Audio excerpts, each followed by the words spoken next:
All right, everybody, thank you so much for tuning in to another episode of Mindset Check. We have a special guest on today. Christi Carillo is on the call. Thank you so much for being on the show, Christi. Thank you for having me. Today's title for the episode is Make Mistakes, Learn, and Try Again. Now, if you've ever followed Christi on social media, and if you haven't, I highly suggest that you look her up and follow her. She's an inspiring individual. She is constantly posting real authentic stuff as well as just sharing knowledge. She's learning all the time. I was introduced to her by Mike. You know, Mike's always finding really great people to connect with and bring on the show. So, Thank you. kudos to Mike.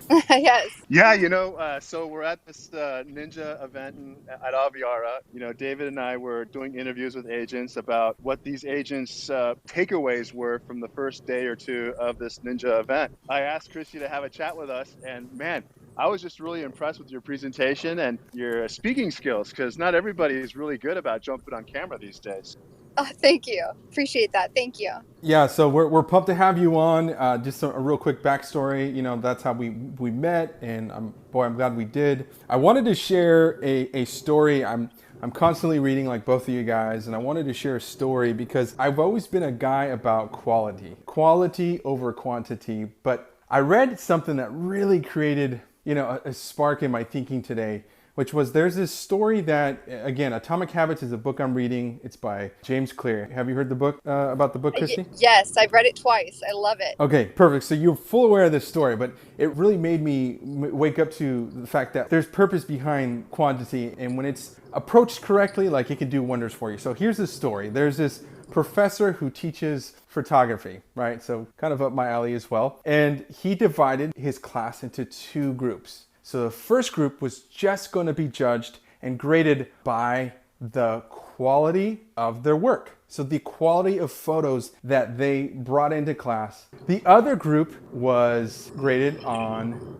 quantity. So how many photos could you bring in? That's how they were going to be graded. So at the end of the semester, guess which group actually brought the best looking photos back to class? Quality. Mike, that's what I thought too, right? And then hear me out. So he said that what happened, and there's nothing wrong with quality, but he said what happens is when people focus too much on quality, they end up not acting enough. They end up not putting in their reps, right? They end up saying, okay, let me set up this shot as perfectly as possible. And Mike, you have tons of experience with this because, everybody's either like, hey, I'm going to wait to buy a house until I got all my ducks in a row, or I'm not going to do a video until I'm like a professional.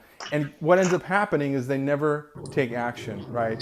What he discovered was the students who tried and failed, made mistakes and learned and tried again, they were able to perfect their skill because they kept trying and trying. They consistently improved on what they were doing. They failed forward. Forward. Yes. And I feel like that is such a great testament to what you're doing, like what you've been doing in your line of work. Like I'm sure you're constantly helping agents, fail forward, right? Yes, that's a big topic that we talk about all the time, which is take the action. Do not try to perfect it. You will learn in the process. When you go and work with your clients and your agents, how are you helping them to navigate through that initial procrastination? Oh, I got to get it all perfect for me to take action. I can't tell people I'm a realtor yet because I have to close deals, right? Like, how do you do that? It's really something you can't train somebody. There's people that are meant to be in the business that we're in, and there's people that really have the fear of having to look perfect. And the ones that do make it are the ones that are in the action, doing it and perfecting it as they move forward and failing forward, right? But I haven't been able to coach somebody out of it. They get very fearful. They either slowly make it in real estate or they end up having to go get a regular job. Coach me for a second here, Christi, because I try to help agents get into doing social media video because it's working for me. The agents know it's working for me, and I'm trying to help. A part of my relationship is I try to help. I got the camera equipment, so I try to help the agents do some video.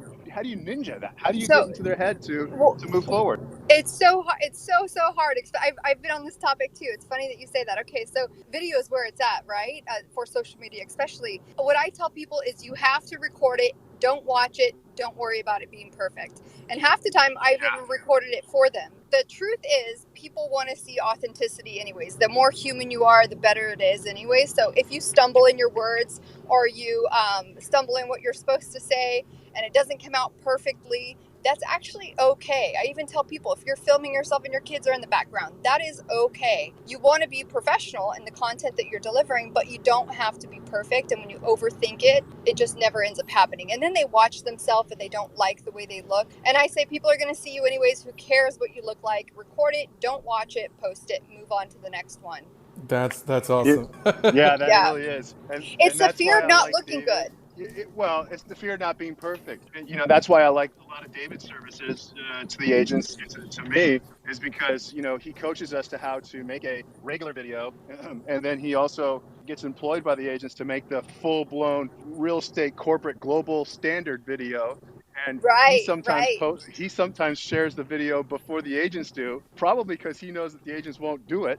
right. And then when all the community and social media goes to see David's video they just posted of ABC Realtor, and they see how much love they get to their video, then the agent feels good about posting the video. So yeah, I love your idea about just posting it for them. Get their content out there. Mike, thank you for that. What I notice about why I got into video, ultimately, because video is a way I feel people heal and evolve. And the reason they do that is because video is a mirror, right? And so whatever you're feeling, and in case, I mean, it's the same for me as well. Whenever I get on video, I have the same fears, anxieties everybody else does. When I saw what was happening with people in video and how, for me, even video was therapeutic. Whenever I go do a video, I'm confronted with my insecurities. I'm confronted with my lack of experience, but that's okay. By me doing a video, I'm one video closer to getting more skillful at doing videos, right? So if I never did a video, how would I ever have come to the place I am today? How do you push through the fear, you personally, and how do you help your agents push through that fear? And it doesn't have to be video, but just fear in general. How do you push through that? Because I'm sure you're confronted with that every once in a while. And how do you push through that?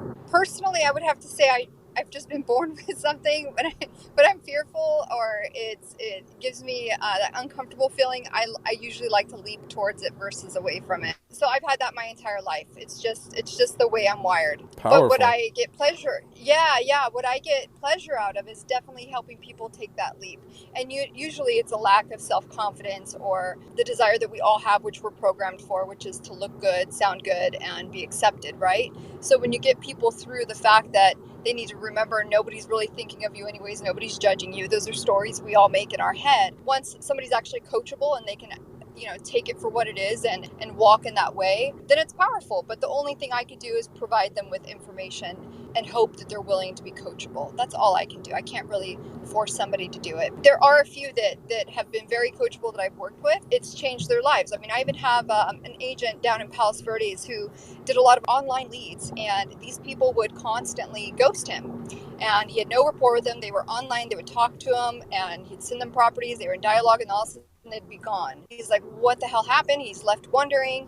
And so I said, stop texting them, send a video. All your communication with them should be a video through their cell phone. Literally, people that had stopped, had ghosted him started replying once he sent these videos back with saying, hey, this is so-and-so. I know we were in dialogue. And it emotionally triggers something to another person to respond when they actually see your face and you're not just a number. This agent was a veteran. He'd been in the business for 25 years.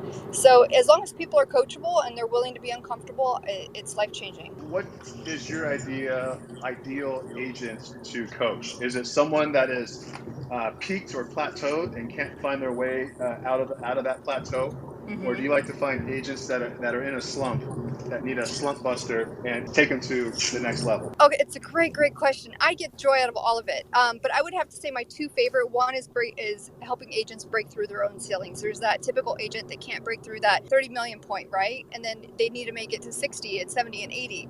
And for maybe the last 3 years, they've stayed consistent with no growth. I love helping agents break through their own ceilings to figure out what is it that's holding them back. But then my second favorite would be coaching and building teams. That's been my specialty.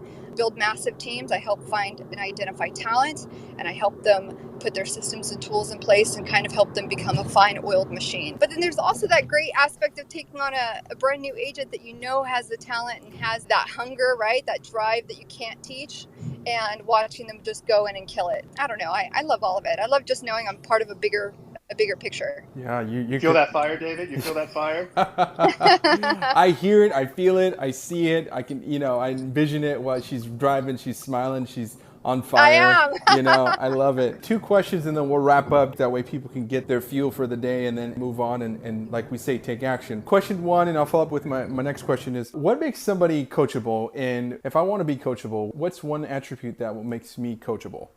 Hunger and humility. I think those two things are usually what I look for in somebody. I want to know that somebody hates losing more than they like winning. Usually you're more open-minded, you're growth-minded. That's a big thing too, right? Somebody that's growth-minded, what do they read? What are their behavior attributes? What are they trying to aspire to be? Those things will tell you if somebody's coachable too. If someone is going through their day today, they're listening, that they need something to help them get inspired or help them to get through, maybe a mental block, what's one thing you would tell them to do right now? I would say it all starts with yourself. Stop pointing the finger and looking at other people or things that you believe are the fault for you not being where you need to be.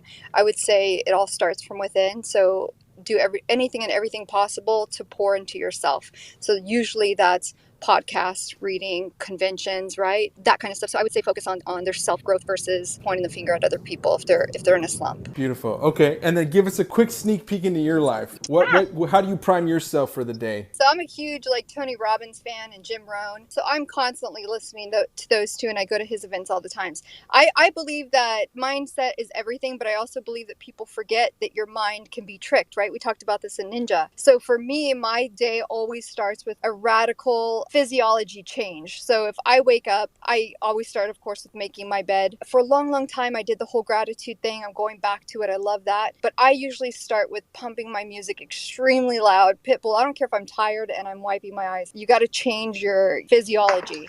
And that's why you hear about people that are depressed or they have something crazy going on in their life. They run outside to go for a long run, right? It changes your mindset. So your mind doesn't know the difference from when you are pumped and excited to not being excited. So you've got to change your body, which then changes your mind. For me, every morning is loud music, usually Pitbull. Whether I'm brushing my teeth and getting ready, my kids do it too. And it's super, super fun. And I do that before listing appointments and appointments. If I'm talking or if I do anything where I know there's a speaking engagement, I usually do that too because it changes your entire energy. You can't shake your ass and not be happy. I mean, it just doesn't happen. So for me, that's my morning go-to. Is usually listening. If I'm driving on my way into work, it's listening to somebody of course, Tony Robbins, Jim Rohn. But my morning is definitely dancing around like crazy to get the change in my physiology. Hearing what you're doing, how you're priming yourself for the day, and also just how you're pivoting if you come up against a challenge. I love that you're fearlessly running towards the fear, running towards the challenge. I think that's so encouraging. Christi, thank you so much for being on. We definitely have to have you back on. I appreciate it. Thank you so much. Yeah, indeed. And you guys all have a great day. All right. Thank you. All right. Keep shining, guys. Thanks, David. Thanks, Talk to you soon.